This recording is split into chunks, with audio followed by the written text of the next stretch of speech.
అందరూ మేడారం జాతరకి వెళ్ళినా, మేము కూడా వెళ్ళినాం. ఇక వెళ్ళే ముందు అయితే మా అమ్మ అయితే ఇక వెహికల్కి పసుపు కుంకుమ రాసి బొట్లు పెట్టింది.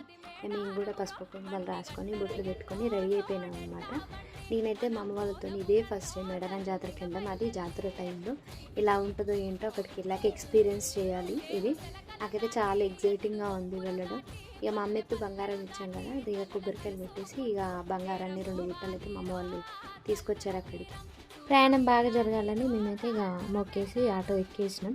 ఇక మా నాన్న అయితే అంత మంచిగా జరగాలి, అంత బాగుండాలని చెప్పి ఇక నీళ్లు పోసి కొబ్బరికాయలు కొట్టేసిండు వెహికల్ ముందు. ఆ వాపు ముచ్చడం ఎలా మొక్కుతుందో బిడ్డల మనవరాళ్ళు మంచిగా మేడారం మొత్తం తల్లి సమవ సారవ అందరికి ఆకాశాలను మంచిగా పిల్లగానే మంచిగా చూసి మంచిగా మా వాళ్ళకి బాయ్ చెప్పి మేము బయలుదేరాం.